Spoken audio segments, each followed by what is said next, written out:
Bom, gente, primeiramente boa noite a vocês que estão aqui hoje, nessa noite muito fria para mim, que sou de Ribeirão Preto principalmente. E meu nome é Teuan, para quem não me conhece ainda. Eu faço mestrado lá na Unesp de Franca, em Direito, e minha área de pesquisa atualmente é em Criminologia, principalmente na Criminologia Cultural. Mas claro que a gente tem alguma afinidade com o direito penal, com o processo penal. Eu advogo também na área criminal desde quando eu me formei. Fiz estágio na defensoria um tempo, fiquei lá 2 anos, em Ribeirão também. E desde então eu gosto muito de dar aula.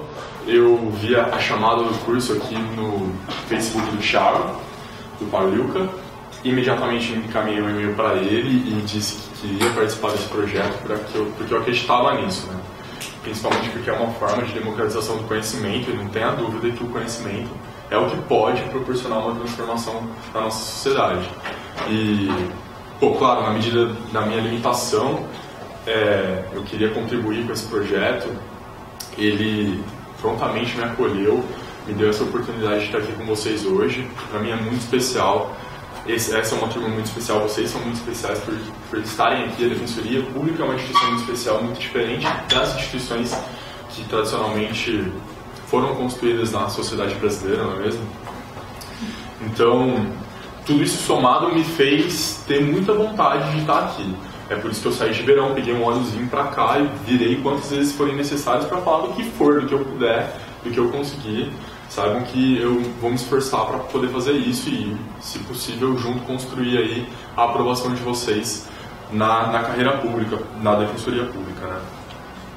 É mais ou menos isso, que para vocês me conhecerem. Eu, como eu estava dizendo, advogo na área criminal, gosto muito de processo penal, gosto muito de direito penal, principalmente de criminologia.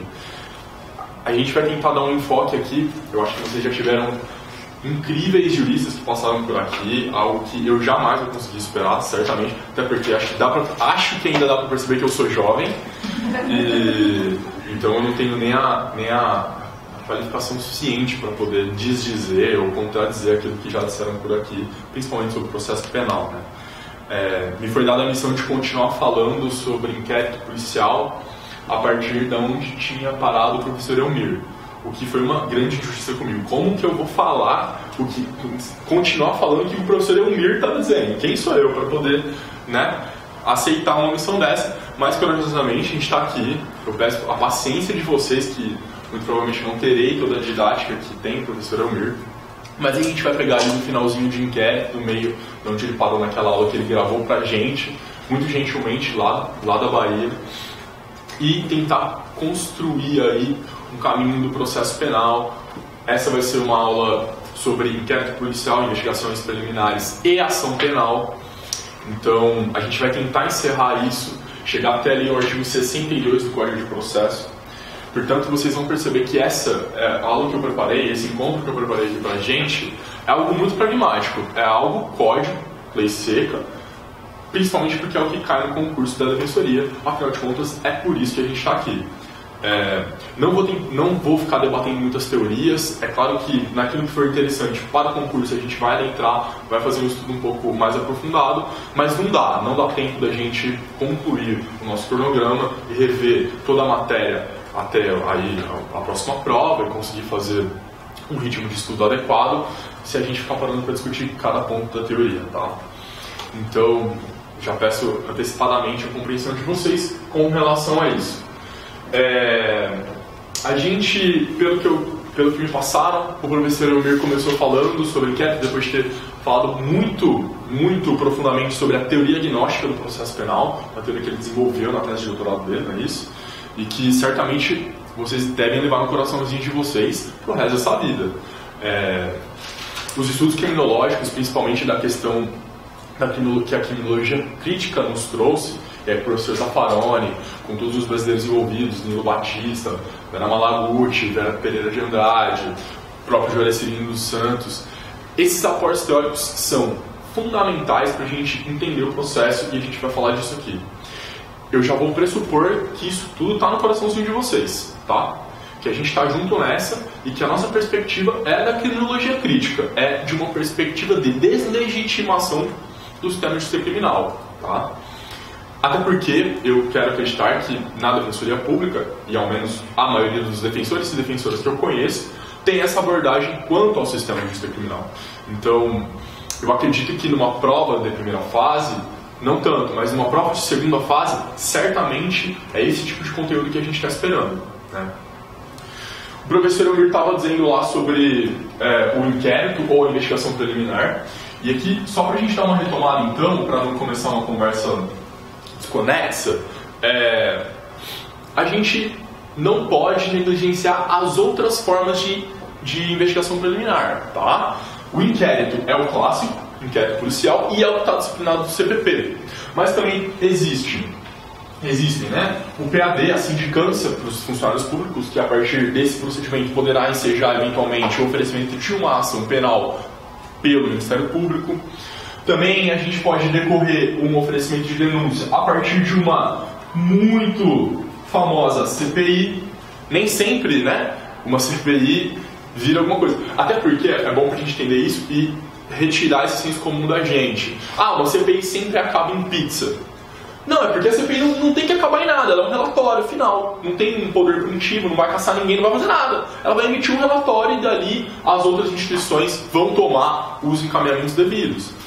E o principal encaminhamento que pode decorrer de uma CPI, penso eu, é o oferecimento de uma denúncia contra aquelas pessoas que ficaram ali comprovadamente, ou ao menos indiciariamente, comprometidas na prática de alguma conduta desviante, tá? A gente vai ter então PAD, CPI, a gente pode ter também a investigação direta pelo Ministério Público, né? E essa aqui tem um pouco mais de problemas. E a gente vai tentar falar sobre isso rapidamente. Direta pelo MP, tá? No MP eles chamam isso aqui de PIC, Procedimento Investigatório Criminal, PIC, tá? Investigação direta pelo MP. Tá dentro aqui pra gente trabalhar nessa ideia. Então tá, retomamos isso, a gente sabe que não é só inquérito. Eu vou falar em regra do inquérito, mas saibam vocês que se eu estou falando de inquérito, eu estou falando de investigações preliminares, que podem ser todas essas. Então, vamos imaginar lá que aconteceu aquele fato criminoso, aquela conduta que provavelmente é crime, tem um fato. A autoridade policial é comunicada. Regra geral, vamos pensar aqui no homicídio. Infelizmente no Brasil a polícia não é aparelhada o suficiente para investigar crime, a gente sabe disso. A maioria dos inquéritos decorrem de prisão em flagrante, né? Mas vamos imaginar lá que a polícia encontrou um cadáver, estava lá, jogado, amanheceu o rio Tietê, estava boiando um corpo. DHPP vai tomar as providências, tá? DHPP, Departamento de Investigações de Homicídios de Pessoas Desaparecidas. E aí ele vai começar a tomar algumas providências. Chega aquele fato noticiado à autoridade policial, ele vai baixar uma portaria, e essa portaria vai ser a primeira folha do inquérito policial. E naquela portaria, dali, ele já vai determinar algumas diligências. E são as diligências que o professor Elmir disse na aula passada, do artigo 6º do Código de Processo, tá? Reconhecimento, alguma perícia, intimar pessoas que relacionadas, quem encontrou o corpo, vão ouvir essa pessoa, e etc. Da portaria, decorrem diligências. Dessas diligências,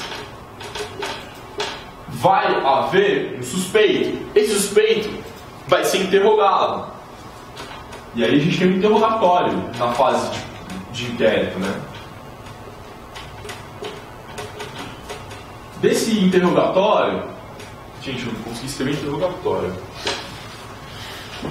Saibam aqui que está escrito interrogatório. Do interrogatório haverá muito provavelmente um indiciamento. Esse indiciamento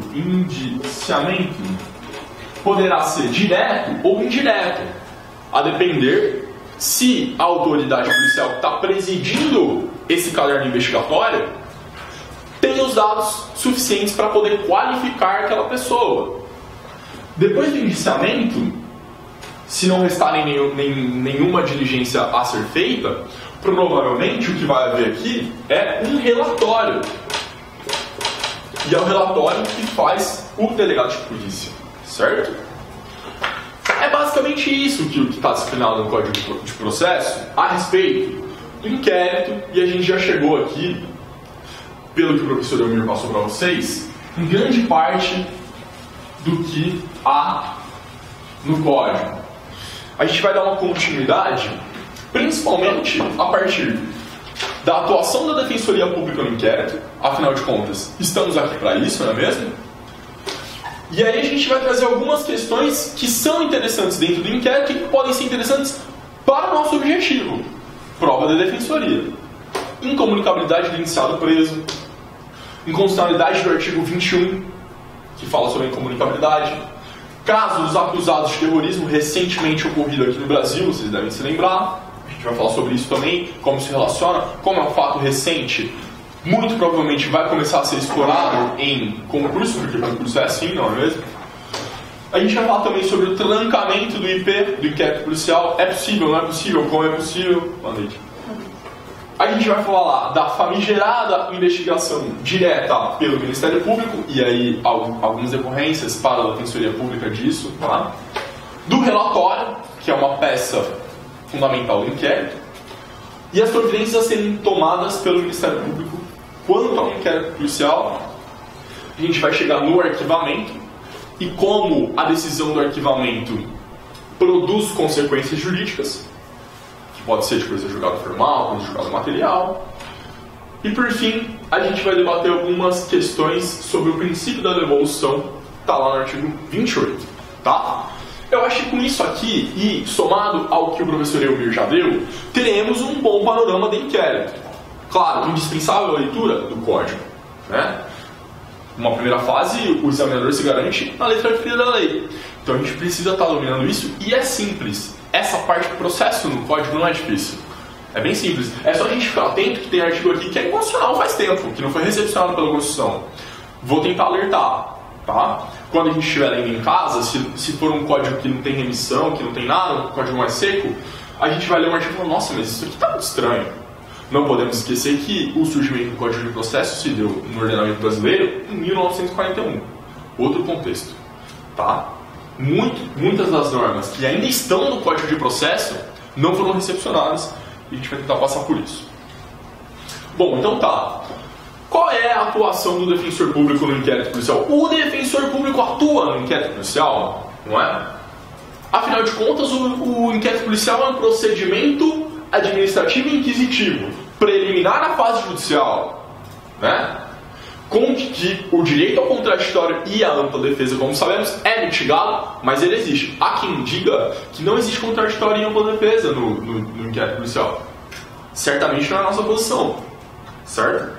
Por que não? Porque o Código disciplina possibilidades de defesa e de manifestações da defesa na fase de inquérito. Por exemplo, requerer diligências.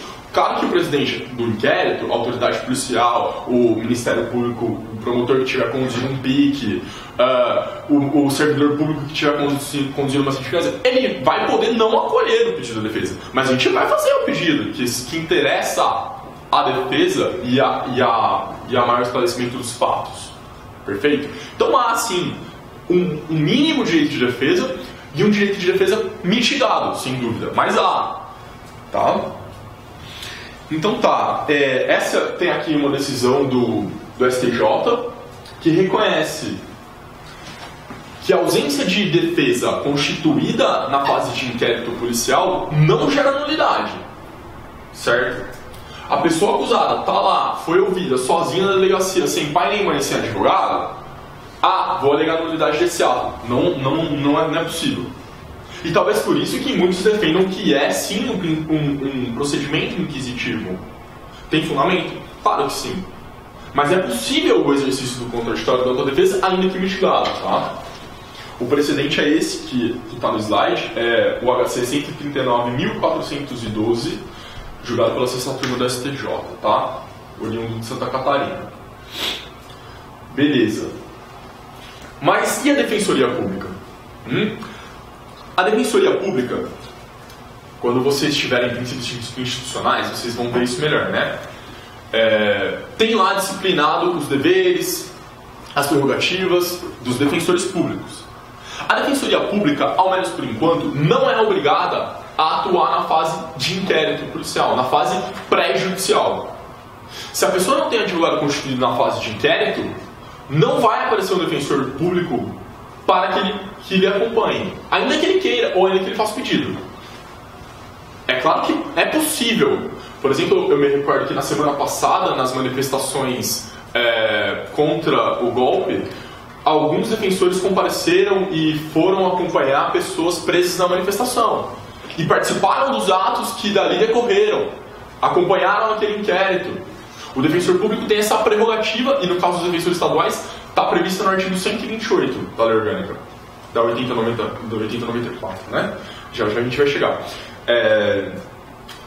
Na fase judicial, ainda que não seja obrigatória a presença de um defensor de um advogado, é possível, o defensor público pode sim atuar numa fase pré-judicial. Não há nenhum impeditivo. Ocorre que surgiu a Lei 13.245 de 2006. 13.245, que chegou no nosso ordenamento agora em 2016. Quem tinha saído do forno? Janeiro de 2016. O que é que mudou com essa lei? Por que essa lei veio? Qual que é o objetivo dela? Eu acho que vocês, quem está sempre acompanhando o noticiário jurídico, deve ter lido alguma coisa a respeito de que, a partir de agora, é obrigatória a presença do advogado na fase de inquérito. Boa noite. E na oitiva, no interrogatório do réu, ou no acompanhamento de depoimentos. Certo? Mais ou menos. A interpretação que a gente pode fazer dessa lei não nos permite chegar a essa conclusão.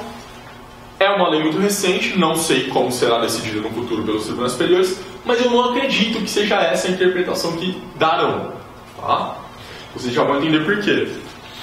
Essa lei modificou o artigo 7º do Estatuto do Estatuto da OAB e inseriu lá o inciso 21, que é esse inciso aqui que a gente está lendo no slide.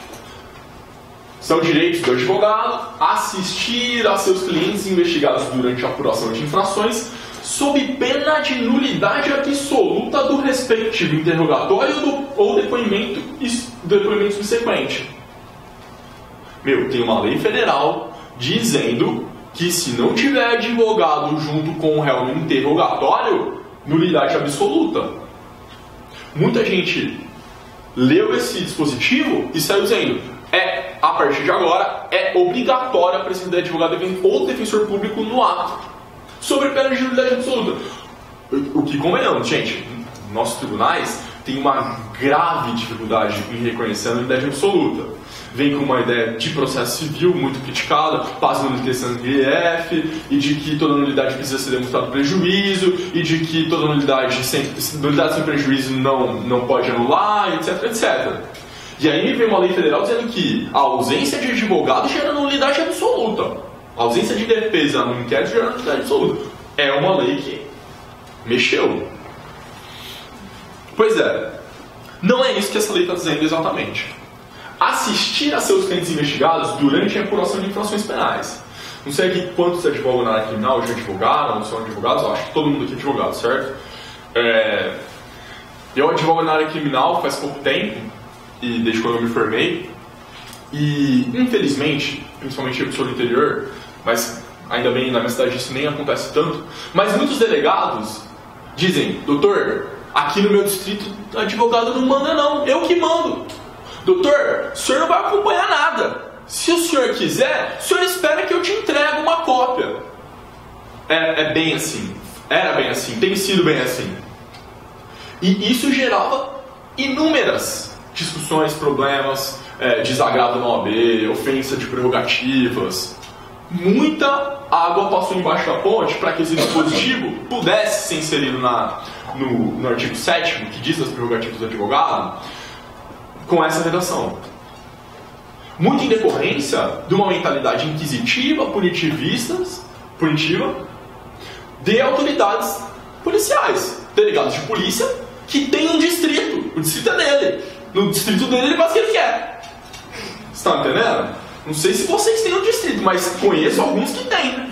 E lá, advogado não acompanha o interrogatório. Agora, é mais difícil o delegado fazer isso.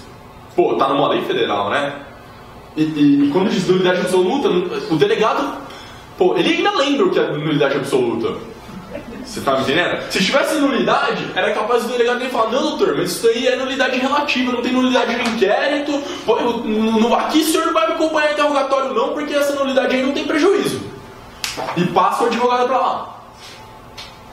É com esse objetivo que essa redação foi inserida nas prerrogativas do advogado.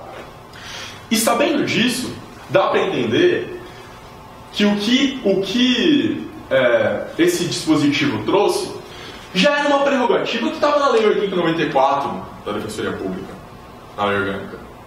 O artigo 128, que trata das prerrogativas do Defensor Público Estadual, e por espelhamento o artigo 44, que diz sobre as prerrogativas do Defensor Público da União, já previa coisa muito parecida no inciso 8º e 11º.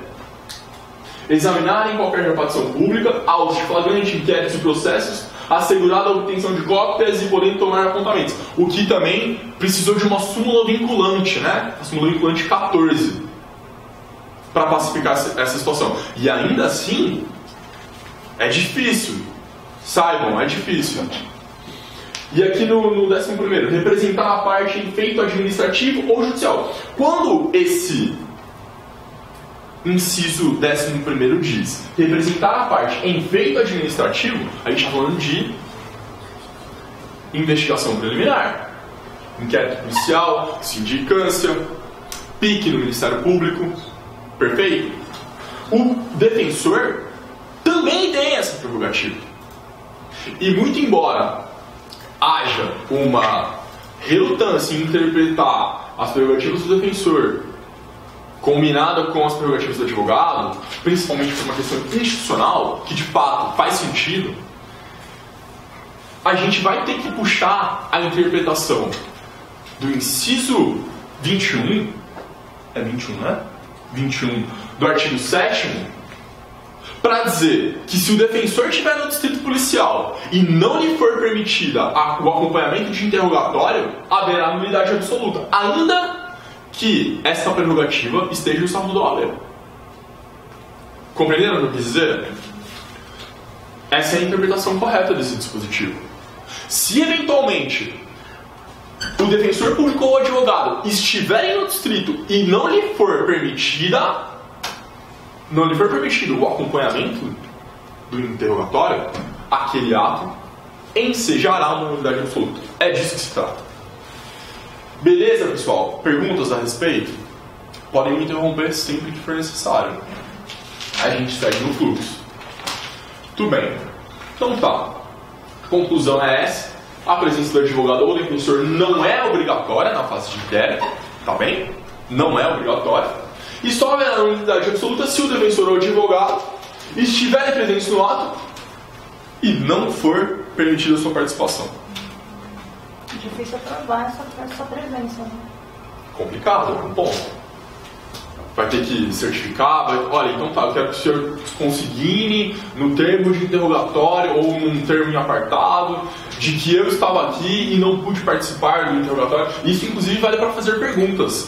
No inciso 21 tem uma linha A, requerer e fazer perguntas. Nesse caso, se o delegado não consta, ele está prevaricando. E aí a gente tem que chamar a polícia para a polícia. Sabe bem do que eu estou falando? A gente, infelizmente, tem vivido isso, né?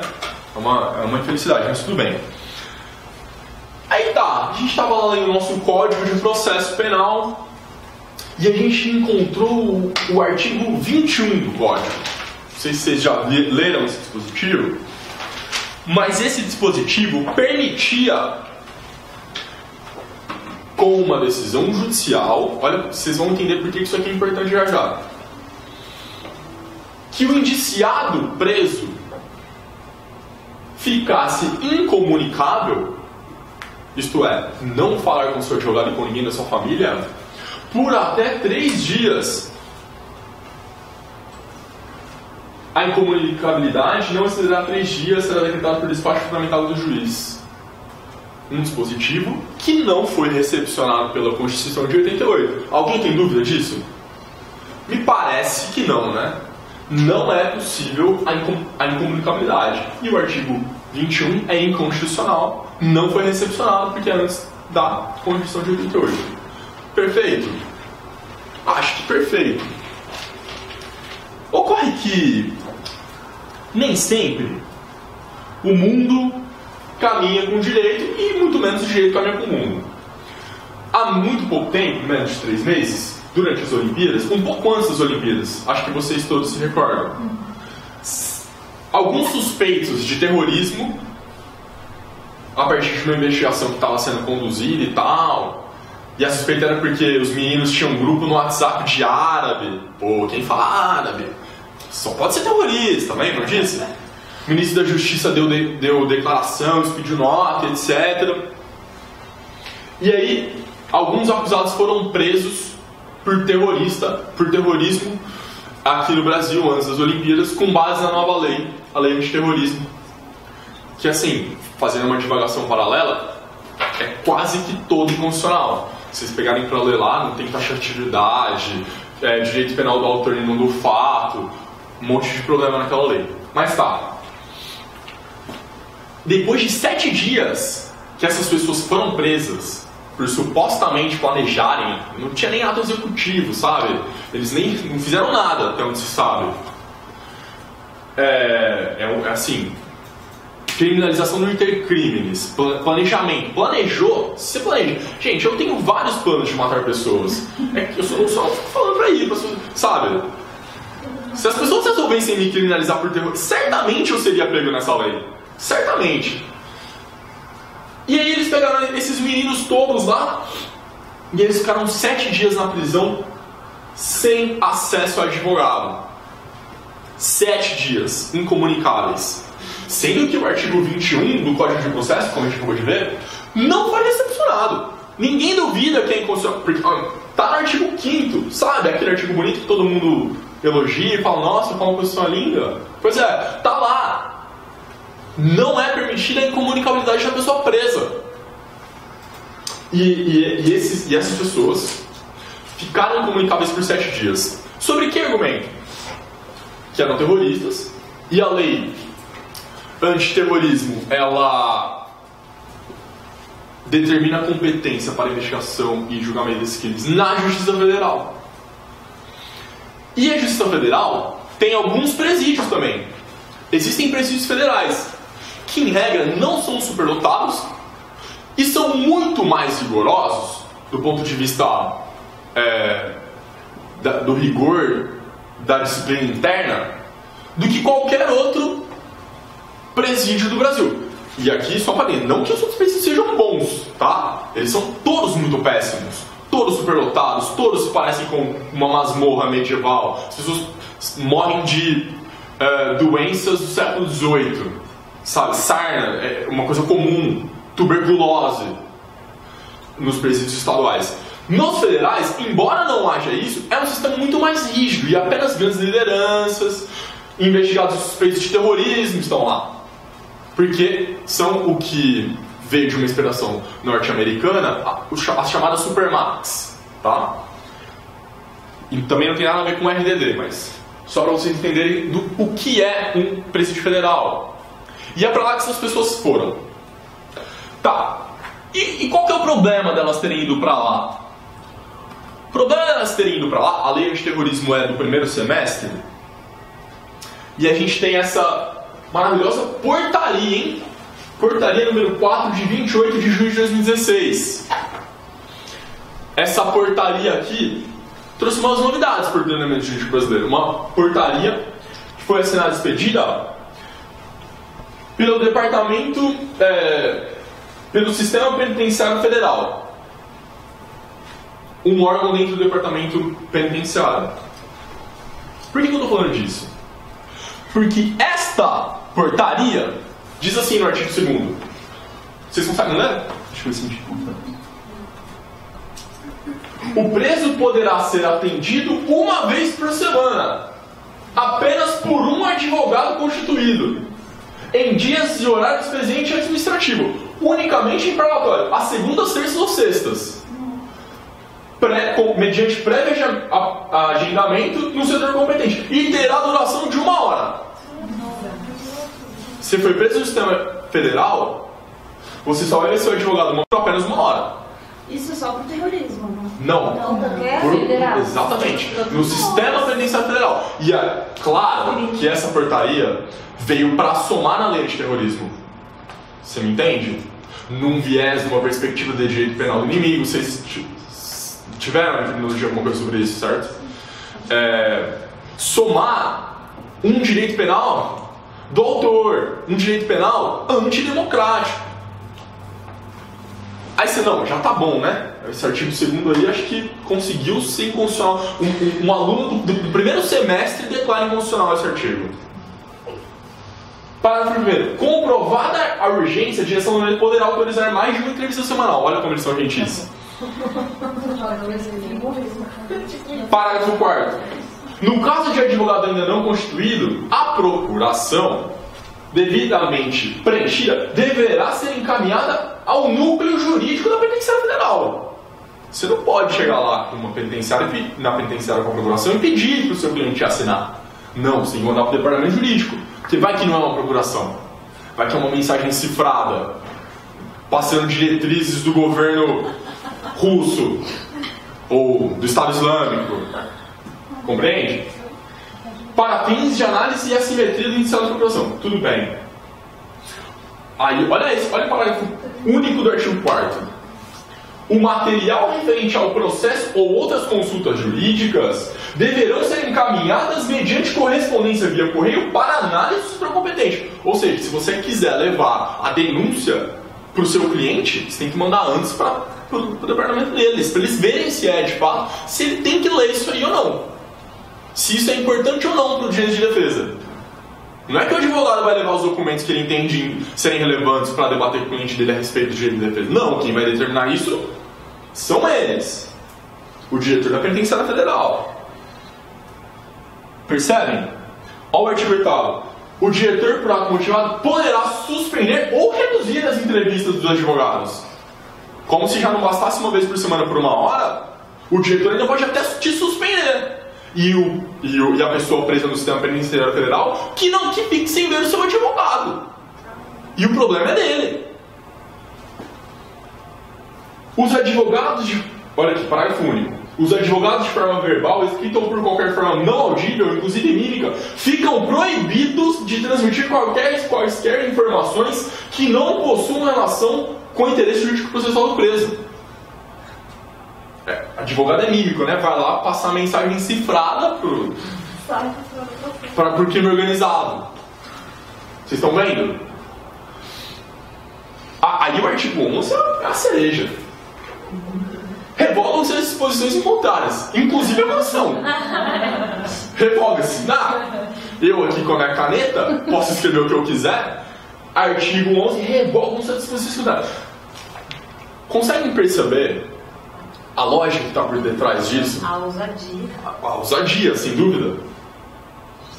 Percebem? Isso daqui, gente, eu não trouxe do período da ditadura militar. Não é o AI-5. Pode ser o AI-5 do presídio de 2016. Portaria de 28 de junho de 2016. República Federativa do Brasil. Ou quase isso, né? Uma tentativa disso. Vocês estão entendendo? O grau de insanidade que está por detrás disso. Isso vem somar dentro de um sistema penitenciário federal que tem um viés altamente rígido para que aqueles jovens que foram acusados de terrorismo ficassem 7 dias sem ver seu advogado. Quando que o artigo 21 já foi declarado não recepcionado pela jurisprudência e por toda a doutrina há muito tempo, sabe? E aqui pelo menos era mais democrático. Em 1941 ficava só 3 dias sem ver o advogado e o juiz é que determinava. O juiz é que determinava. Aqui não. Aqui apenas não. Aqui o diretor da penitenciária faz o que bem entender. Perceberam? E aí a gente precisa levar isso nos nossos corações, porque é um tema recente, porque diz respeito ao direito de defesa, ao contraditório, à autodefesa, a garantias fundamentais da pessoa presa, que tem tudo a ver com a defensoria pública, que tem tudo a ver com o inquérito, que tem tudo a ver com o que a gente está falando. Seguimos? Tudo bem. O que a gente já falou? Vamos lá, gente. Ó, já falamos da atuação da defensoria no IP, já falamos da incomunicabilidade da pessoa presa, que embora não recepcionada está valendo, de uma maneira muito mais ousada, né? Como diz nosso colega. Vamos falar agora do trancamento do inquérito policial. O que é um trancamento? Que é isso? Para que serve essa magia aí? Né? Como é que faz isso? Habeas corpus. É possível trancar um inquérito policial? O inquérito policial gera gravame no jeito de ir e vir, que é o que é produzido pelo habeas corpus? Me parece que sim, né? Principalmente se a gente levar em consideração aquilo que o professor Auri Lopes sempre diz a respeito das penas processuais. Estar indiciado, figurar no inquérito, numa ação penal, já é uma pena em si mesmo. Responder a uma ação penal é um horror, não é bom. Certo? Afora que dentro do inquérito policial, o delegado de polícia ou o Ministério Público podem requerer ao juiz um pedido de prisão temporária, por exemplo, um pedido de prisão preventiva, não é mesmo? É claro que o inquérito pode gerar um gravame na liberdade da pessoa, ainda que em si, o inquérito não vai te prender na sua casa. Perfeito? Mas é possível que a partir do que haja no inquérito, sua prisão seja requerida. Então também é possível o trancamento do inquérito através de habeas corpus com essa finalidade. A gente só precisa saber como, né? Porque, além de tudo, o inquérito, além de ser dispensável, é informal. O que dentro do inquérito me permitiria levar ao tribunal um habeas corpus de trancamento, um pedido de trancamento? E aí é fácil, olha.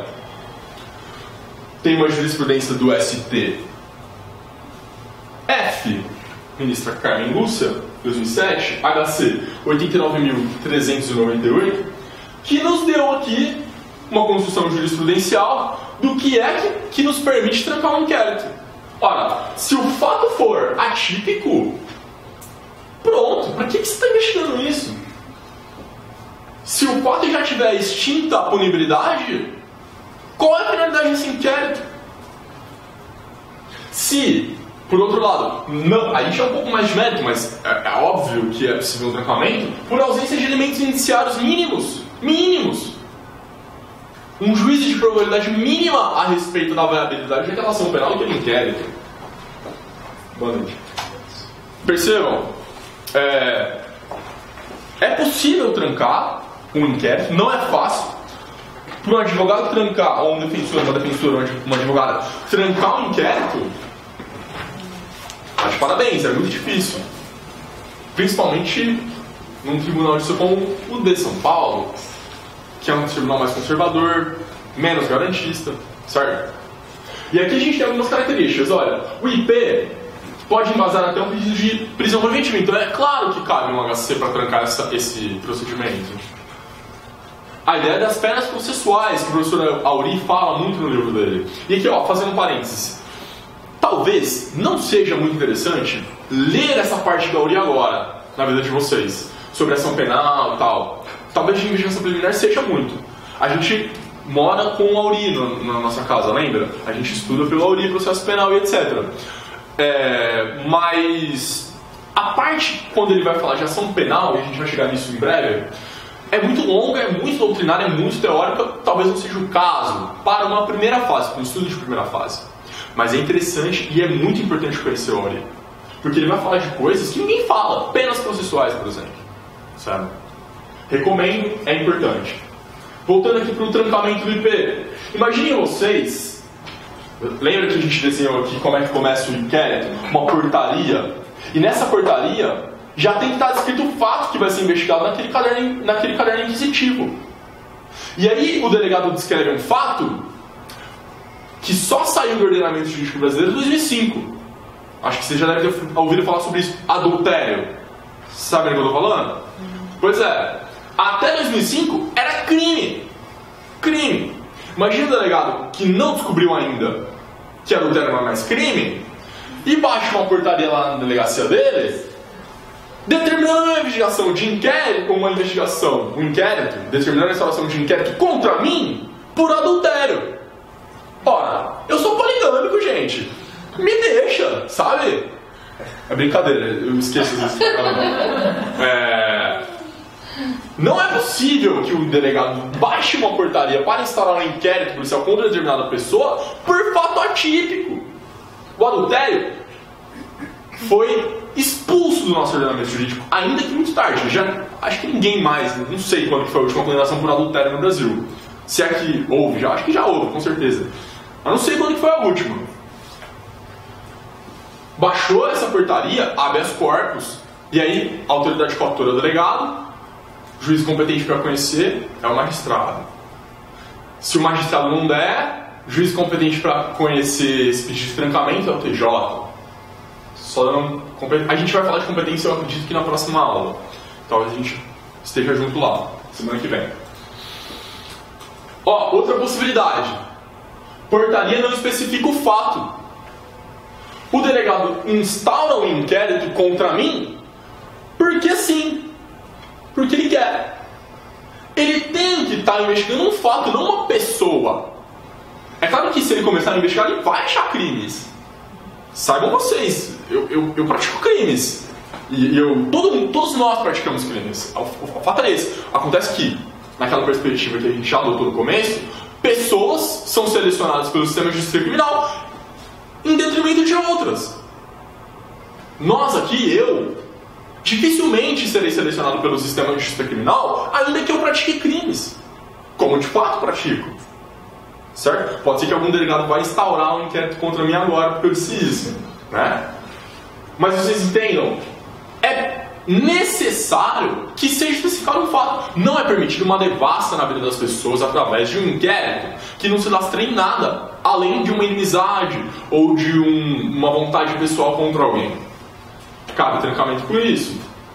E aqui, talvez, principalmente, nas investigações próprias do Ministério Público.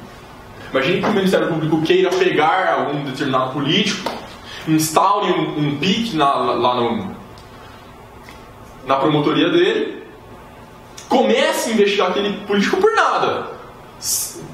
Requer uma interceptação telemática, uma interceptação telefônica, o juiz dá, ele começa a ouvir, transcreve aquilo, pegou o crime. Tá valendo? Olha, gente, se isso começou, se essa portaria nasceu sem especificar sua finalidade, para que fato seria investigado, pode trancar. Tudo bem? E o mais possível, um inquérito que demora demais. É claro que é difícil saber quanto tempo demora demais. O inquérito está sendo investigado, o fato está sendo investigado no inquérito há 15 anos. Me parece. Era um furto simples de um celular. Olha, já até prescreveu em abstrato essa pena. Vamos trancar. Tá bem? E aí a última possibilidade é, de fato, que nitidamente não haverá punibilidade pela prescrição, por exemplo. Perguntas quanto ao trancamento? Podemos seguir? Muito bem. Vamos falar um pouquinho mais agora, gente, dessa polêmica investigação direta pelo MP. Isso, só recapitulando, como a gente está estudando aqui para a Defensoria Pública, inquérito policial é um tema muito mais afeto a concursos de delegado de polícia e promotor de justiça. Cai pouco na Defensoria, não se atenham muito a isso.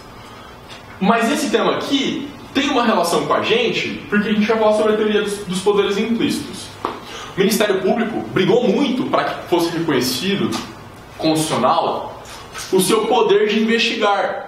E foi uma briga principalmente com a Polícia Civil e a Polícia Federal, que queriam ali sair da exclusividade. Tá? E no RE 593-727, no STF, recurso extraordinário de repercussão geral, ou repercussão geral, o STF reconheceu a possibilidade do Ministério Público conduzir investigações. Claro que não é sempre do jeito que o Ministério Público quer. E a principal crítica a respeito disso era que não há disciplina legal sobre a forma que o Ministério Público pode investigar ou não. Como, por exemplo, há no Código de Processo a respeito do inquérito de polícia. O delegado de polícia tem lá as diligências no artigo 6º, tem lá dito que ele tem que fazer o relatório, tem lá dito que ele tem que baixar uma portaria e especificar o fato, tem lá dito que é o indiciamento, que não é, o que tem que fazer, o que não tem que fazer. No caso de investigação pelo Ministério Público, Não há essa possibilidade. Então vamos fazer uma analogia. Mas espera, a gente pode fazer uma analogia em Malum Partem? Afinal de contas, estender possibilidades de investigação contra alguém é aumentar o direito penal, é aumentar o sistema punitivo. Então era uma situação complicada. E aí o STF reconheceu isso e disciplinou no acórdão. E aí eu recomendo para vocês lerem, mas não agora, esse recurso extraordinário.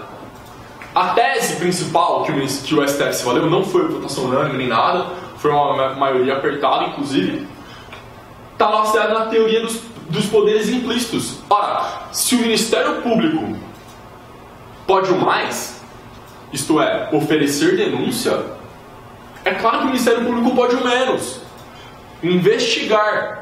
Se o Ministério Público é o titular da ação penal, é claro que, portanto, o Ministério Público também pode investigar para oferecer essa ação penal. Essa foi a ideia. E vocês vão ver por que isso aqui é importante para a gente na defensoria.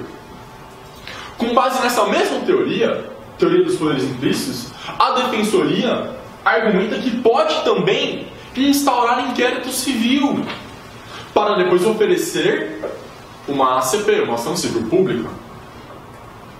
Entendem? Ora, se a Defensoria Pública também pode oferecer ação civil pública, pode o mais, a Defensoria Pública também pode o menos, que é fazer investigação através de inquérito civil, não uma investigação, tomar elementos informativos em inquérito civil para embasar a eventual ação civil pública. Compreendem? É isso a teoria dos poderes implícitos, e é isso que valeu no julgamento desse recurso extraordinário. E lá, o STF estava animado e já deu uma regulamentada. Decidiu como essa investigação deve ser feita. Entendem? Uma das principais críticas que, por exemplo, a advocacia levava. Olha, mas esse promotor vai poder investigar do jeito que ele quiser? Ele pode investigar secretamente alguém? Ele não tem que prestar contas dessa investigação a ninguém? Porque o delegado de polícia é fiscalizado pelo promotor. E o promotor vai ser fiscalizado por quem? Pelo magistrado? Ora, mas aí o magistrado, se está fazendo fiscalização de uma investigação, ele vai estar contaminado no futuro para julgar essa ação. Percebam? E aí o STF veio e falou: a investigação, o PIC, procedimento investigatório criminal no MP, não pode ser a regra. A regra é inquérito policial. É um método excepcional no sistema brasileiro. Deve acontecer principalmente nos crimes contra a administração pública, crimes mais elaborados, crimes que nem sempre a Polícia Civil consegue investigar. Até porque o chefe da Polícia Civil, em regra, é o secretário de Segurança Pública, que é alguém nomeado pelo governo do Estado. Se o chefe da polícia é nomeado pelo governo do Estado, essa polícia vai investigar crimes contra esse Estado? O Ministério Público já é um órgão independente, uma instituição independente, certo? Faz sentido. Não poderá ser um procedimento sigiloso. Poxa, é a regra. Não existe mais caça às bruxas. Tem que ter publicidade dessa investigação. O advogado tem que poder ir no balcão, lá no Ministério Público, na promotoria, extrair cópia, ver o que está sendo investigado. É claro, na medida do que não for comprometer o andamento da investigação e já estiver encartado na regra do Código de Processo. Precisa haver uma portaria instaurando esse procedimento. E essa portaria tem que ser dada ciência ao PGJ. Quem é o PGJ? O PGJ é o chefe do Ministério Público, Procurador-Geral de Justiça. O promotor que vai instaurar um PIC na promotoria dele lá em Cravinhos tem que dar ciência para o PGJ, que é quem vai fiscalizar, afinal de contas, se institucionalmente está havendo algum desvio, etc., de finalidade. Compreenderam? Foi isso aqui que o STF disse. Deu uma melhorada. Certo? E foi importante para nós, porque com base nesta mesma teoria, a Defensoria Pública vai dizer que também pode conduzir inquérito civil. Ok? Pois não? Tem decisão nesse sentido com relação à defensoria ou não? Olha, se eu não me engano, sim. Mas não tenho certeza agora, eu posso pesquisar e te enviar depois. Tá?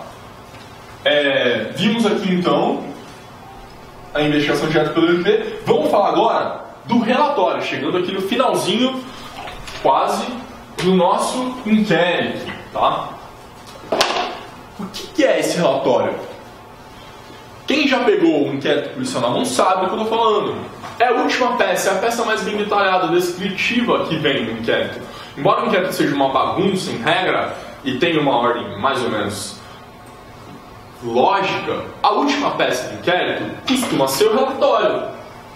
O relatório é onde a autoridade que presidiu aquele expediente vai descrever os fatos, o que fez, quais as diligências tomou, quem ouviu, o que disse essas pessoas e qual foi a conclusão daquele inquérito, daquela investigação. Pode ser um inquérito, pode ser um PIC, pode ser uma sindicância.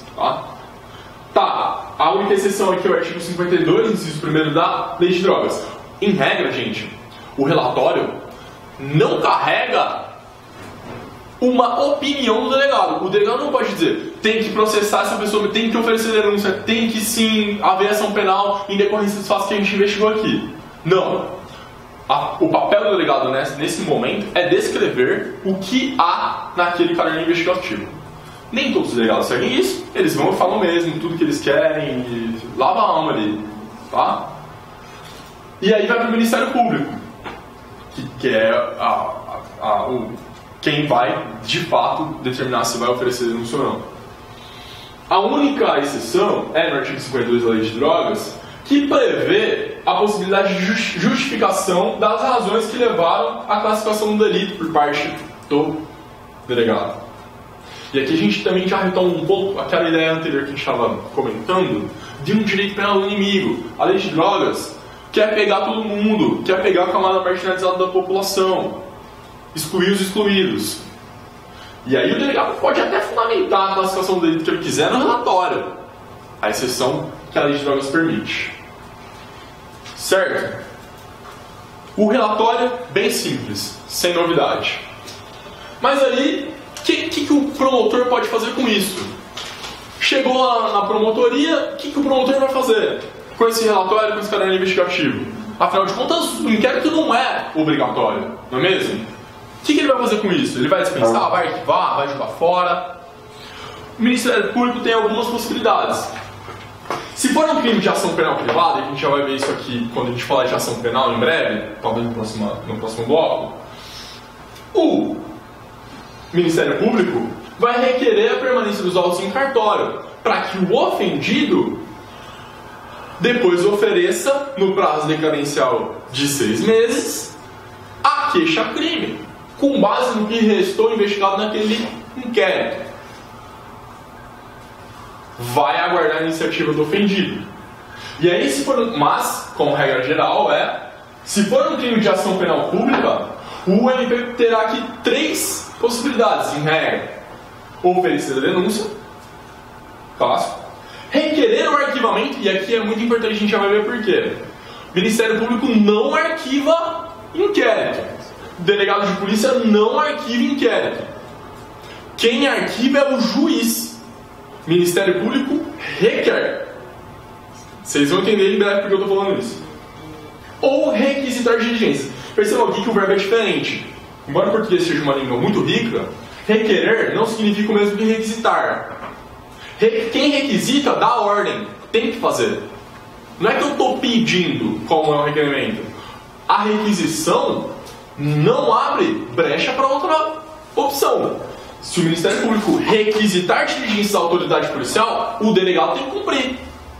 Mesmo que o delegado no seu relatório tenha concluído a investigação, dando uma opinião ali, se deve ou não, se é caso ou não é, que é qualquer classificação do delito ou não. Percebam? O delegado entendeu que não há mais investigações, nenhuma diligência a ser feita, relatou e enviou para o Ministério Público. O Ministério Público falou, não, eu quero essa diligência aqui, tem que fazer uma perícia. Tem que ouvir o fulano, que vocês esqueceram. Requisitou, não há brecha alguma para a autoridade policial, vai ter que cumprir.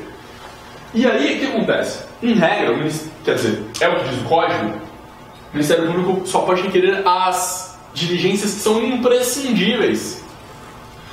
E se a diligência é imprescindível para opinio delicti do Ministério Público, se essa diligência não for cumprida, ora, não há elementos suficientes de autoria e materialidade. É isso que significa. Se por qualquer razão essa diligência restar frustrada, a opinio delicti está comprometida. Porque ele requisitou a diligência em caráter de imprescindibilidade. A diligência restou frustrada. Pronto. Não tem como oferecer denúncia. Mas eles oferecem. Né? Depois deixa que o juiz decide, né? E se ele receber, recebeu. Aí se ele condenar não fui eu, ou se eu sou o Ministério Público. Tá? Pois bem, por exemplo, uma interceptação telefônica, o Ministério Público pode requisitar vários tipos de diligências. Tá, mas e aí se o Ministério Público requerer o arquivamento? Já estamos ali, já vimos as providências que o Ministério Público pode tomar, oferecer a denúncia, requisitar diligências, requerer o arquivamento. Se ele requerer o arquivamento, o que acontece? Depende. Por que o Ministério Público requereu esse arquivamento? Qual foi a razão desse pedido? O que falou o Ministério Público no seu pedido? Que depois o juiz homologou? Ou não? E aí vai ser o caso da devolução do artigo 28. Tá? Em regra, o ato de arquivamento não produz coisa julgada material. E quase todas as homologações de arquivamento fazem a ressalva do artigo 18 do CPP. No surgimento de novas provas, será reaberta a investigação. No surgimento de novas provas, será reaberta a investigação. No surgimento de novas provas, e não de novas interpretações das provas já colhidas. Essa é a diferença principal. Se, de repente, mas aqui a interceptação telefônica estava dizendo outra coisa que agora a gente sabe. Não. Tem que surgir novas provas. Tá. Reabre essa investigação, e aí as diligências serão feitas, haverá um relatório, será novamente remetido ao Ministério Público para que forme sua opinião delicti, e aí, se for o caso, ofereça a denúncia ou requerer o arquivamento novamente. Mas é possível, e aqui essa regra geral de pedido de arquivamento com base no surgimento de novas provas, com essa ressalva, é porque não havia indícios mínimos de materialidade e autoria. Não dá para oferecer uma denúncia como que tem aqui. Não aconteceu nada. Ou não tem mínimo lastro. Por exemplo, surgiu um corpo boiando no Tietê, a gente fez perícia no corpo, identificou a vítima, mas essa vítima não tinha família, não achamos ninguém, não tem mais pra onde, quem achou esse corpo não é mais encontrado, acabou que não tem diligência alguma para requerer. Vamos ter que promover o arquivamento. Percebam? Requerer o arquivamento por falta de indícios mínimos de autoria. A materialidade está comprovada, o cadáver estava boiando no rio Tietê, mas não tinha quem acusar, não tinha mínimo lastro, indício de que foi alguém, por que foi, etc. Mas, alguns casos, e aí vai fazer coisa de julgado formal, tá? Falta de indício de autoria e materialidade. Alguns casos haverá coisa julgada material. E qual que é a principal diferença? Na coisa julgada formal é possível ser reabertas investigações com base no 18 do CPP, só que na coisa julgada material, não. Efeito de sentença penal absolutória. Foi requerido arquivamento, com base em algumas dessas possibilidades. Juiz homologou, pode surgir prova tendo uns que mais. Não existe reformação impede pro societar. Não existe revisão criminal pro societar. Essa é a interpretação. E quando é que vai surgir essa coisa julgada material? Primeira possibilidade. A ausência de indícios mínimos de autoria e materialidade faz coisa de julgado formal, como a gente já disse. A tipicidade formal ou material da conduta delituosa. E aqui faz coisa de julgado material. Como assim? O Ministério Público estava investigando, a autoridade policial estava investigando um furto de um celular que valia R$200. Para muitos não é insignificante, mas tende a ser, a depender de como foi isso. E aí, um celular antigo, daqueles tijolar, lembram-se? Vocês lembram desse? O Ministério Público conclui, não, aqui não vou pedir o arquivamento, vou requerer o arquivamento porque é insignificante. Foi insignificante, não há tipicidade material. Vocês vão ver isso em direito penal. Não há lesão, ofensa ao bem jurídico tutelado do patrimônio, com uma conduta tão insignificante. Outra possibilidade. Olha, o Ministério Público percebeu que, de fato, havia uma causa excludente de ilicitude. A vítima morreu, o agente de fato atirou nela, mas foi legítima defesa. Está reconhecido uma excludente de ilicitude, excludente de antijuridicidade, como prefiram, uma causa de justificação. E aí, se o Ministério Público conclui, na promoção de arquivamento, que a pessoa estava amparada por qualquer causa excludente de ilicitude e o juiz homologa, pronto, coisa julgada material. E ainda que depois venha a se saber que não foi bem assim, não foi uma legítima defesa, precisa dilatar a prova, uma dilação probatória a respeito disso, não interessa. Coisa julgada formal, não existe revisão criminal para a sociedade. Algumas outras possibilidades. Mas não era uma causa excludente de antijuridicidade, de ilicitude, era uma causa excludente de culpabilidade. Vamos pensar uma aqui agora rapidinho. Um erro de proibição. A pessoa agiu, sim, em desconformidade com o ordenamento, mas ela estava em erro de proibição. Ela não tinha conhecimento, com consciência, potencial consciência daquela ilicitude. Não há juízo de reprovabilidade, erro de proibição. Perfeito? Ou ainda, aqui a exceção apenas no inimputável, né? Porque se a pessoa é inimputável, ainda que não haja culpabilidade, certo? Ela vai ser processada, vai ser condenada, mas ela vai ter uma sentença de absolvição imprópria, certo? A aplicação de medida de segurança, o que, dentro da Defensoria Pública, não vale para nós. Tem uma tese institucional, não sei se vocês conhecem, deixa eu falar para vocês. Uma tese institucional da Defensoria Pública de São Paulo que defende a derrogação da parte geral do Código Penal na parte que diz sobre medida de segurança e absolvição própria, a partir da lei antimanicomial, lei de reforma psiquiátrica. Mas uma breve divagação, tá? A gente falando de processo penal aqui agora, só para contextualizar vocês. Vocês vão certamente ter isso, e se não sabiam, depois pesquisem essa tese institucional, tem no site da Defensoria Pública do Estado de São Paulo, tá bem? E aqui, ó, uma outra possibilidade, a gente já viu, ó, se for a tipicidade material, faz coisa de julgado formal. Se for o agente agiu amparado por uma causa de excludente de ilicitude, reconheceu no arquivamento, faz coisa de julgado material. Uma causa excludente de culpabilidade, vai fazer coisa julgada material. Idem, uma causa extintiva de punibilidade. O promotor pede o arquivamento com base numa prescrição, por exemplo. Ainda que seja uma prescrição em abstrato, porque a súmula do STJ proíbe a prescrição em prescritiva, a gente vai falar disso. Faz coisa julgada material. Reconheceu uma extinção de punibilidade qualquer. Por exemplo, no caso de ação penal mediante representação pública condicionada à representação, não foi oferecida a representação no prazo legal, acabou, passou 6 meses, promove o arquivamento. Tudo bem? Vimos? Perguntas? Ok, vamos, então agora para encerrar.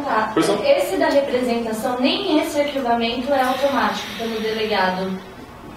Nem nada, esse. O delegado não faz arquivamento nunca. Tá? A não ser que a pessoa não vá lá, se ela já tiver representado, certo? Por exemplo, a pessoa não representou, não virou um inquérito. Não virou um inquérito. A pessoa não representou, não virou um inquérito. Porque a condição de procedibilidade, a gente vai falar sobre isso. Então nem se fala de arquivamento porque não existe um inquérito. Exato. Uma condição de procedibilidade do inquérito é a representação. Se é a representação, não tem que arquivar nada, porque não existe nada. Perfeito? Beleza, falamos de arquivamento. Mas ele investigou tudo isso sem a autorização da pessoa? Não, nem poder. Não existiu esse inquérito. Esse inquérito não existiu. E se existiu, é caso de trancamento. Perfeito? Por ausência de uma condição de procedibilidade. Beleza? Arquivamento falamos, vamos aqui para o nosso último ponto a respeito de inquérito. E aí vamos ver se a gente consegue acabar mais ou menos dentro do prazo, para depois a gente voltar com a ação penal, tá? Artigo 28, princípio da devolução. Já ouviram falar do artigo 28, CPP? Pois bem. Quando o juiz discordar do pedido de arquivamento feito pelo Ministério Público, olha só, o juiz que discorda do MP, entendi, existem. O juiz deverá enviar os autos ao PGJ, nosso querido amigo Procurador-Geral de Justiça, para que haja uma reavaliação do caso. Procurador-Geral de Justiça, chefe institucional do Ministério Público, e aqui a gente vai falar só do âmbito estadual, tá, gente? Claro que seria o Subprocurador da República competente para isso, no caso de crime federal, etc, etc. O Procurador da República que promove arquivamento para a Justiça Federal. O PGJ vai avaliar o caso. Você acha que é o PGJ que vai avaliar o caso? O procurador? Não é. Ele tem lá na equipe dele, um assessor, o promotor do 28. Você já deve ter ouvido falar dessa pessoa. O promotor do 28. O que faz o promotor do 28? Fica lá no gabinete lendo todos os arquivamentos que sobem para o PGJ para ver se é caso ou não de oferecer denúncia e se é caso ou não de indicar outro colega promotor para oferecer. Esse é o promotor 28, tem designação de função para isso pelo PGJ. Ele que vai avaliar o caso. Tá. Se o PGJ entender que é caso mesmo de arquivamento, chunspunte, tá arquivado. Não acabou, não tem recurso, o juiz não vai impetrar o mandado de segurança, não existe essa possibilidade. Tá? Se o PGJ entender que é caso de ter sido oferecido denúncia mesmo, olha, esse juiz aqui, malandramente, viu aqui o que era fato. É delito. Isso aqui é crime de longe. Certo? Tem que oferecer denúncia. Aí o PGJ vai designar outro promotor, porque aquele primeiro não pode, ele tem a independência funcional dele. Ele não é obrigado a acolher a orientação institucional. Ele já deu a opinião dele na hora que ele fez o pedido, o requerimento de arquivamento. Está protegido pela independência funcional. E aí tem um debate, mas isso é coisa para MP, se o promotor designado pode ou não se recusar. Eu acho que tem que arquivar. Mas isso daí eles que debatam, né? Pois bem. Turma, olha só. Esse artigo 28 é muito polêmico. Principalmente para todos nós aqui que ouvimos as lições do professor Geraldo Prado, do professor Elmir, né, da professora Juliana Belocchi.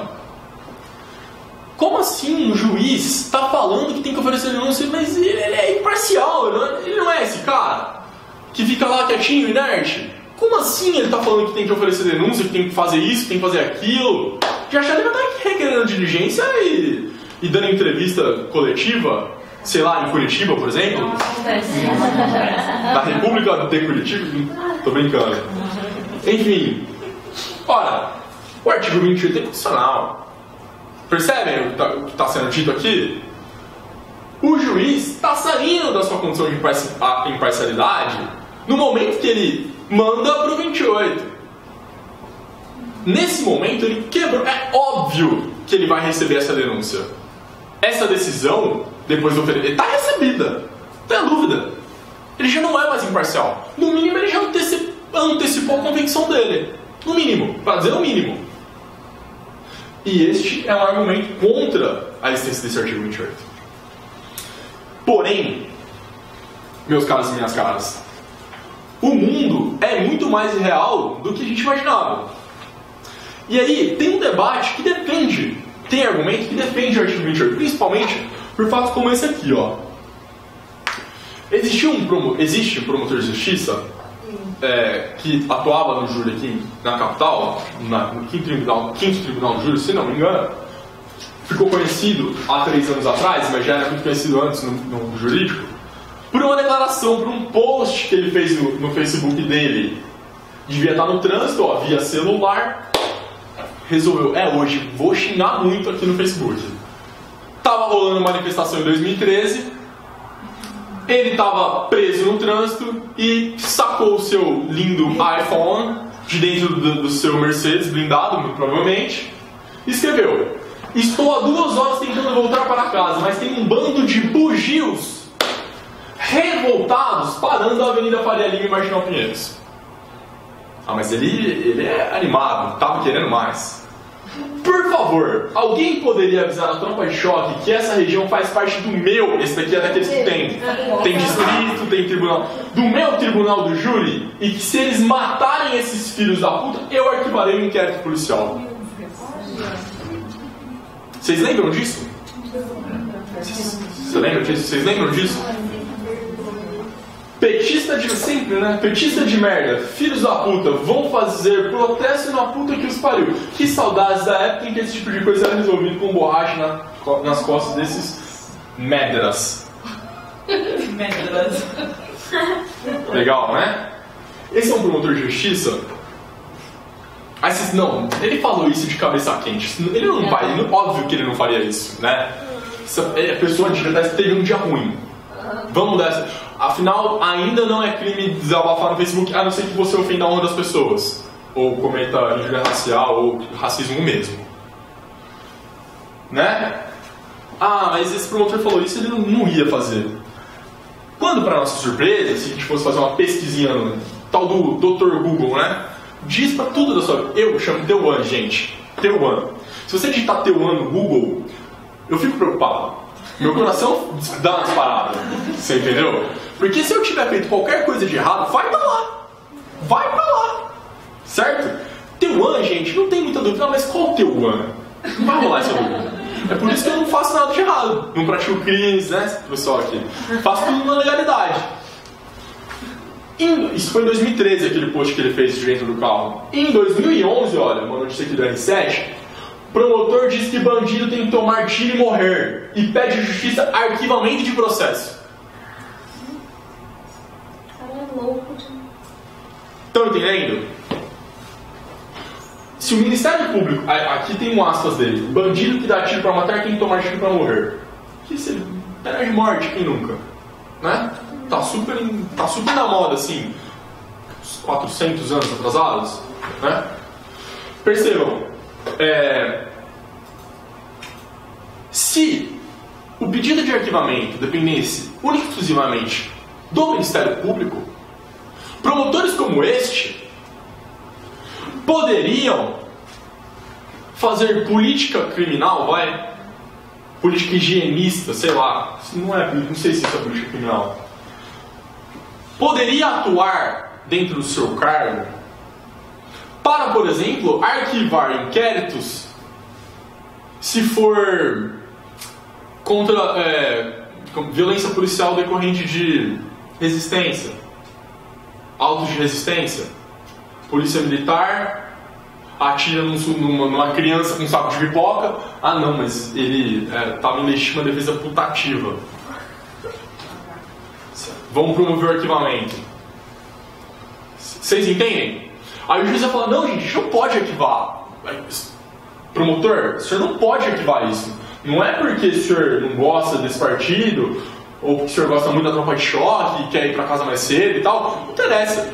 Se houver um crime aqui, mas é o meu tribunal do júri é o arquivo. Não, o Ministério Público não arquivou. O Ministério Público requer o arquivamento e o juiz ou manda para o 28. E o 28 serve para isso. O argumento dos defensores do 28 é pensando nesse tipo de pessoa que entra na instituição. Toda instituição tem pessoas ruins, sabe? Na igreja, nos partidos, no Ministério Público, na defensoria, na magistratura, na advocacia, sempre vai haver uma minoria. Certo?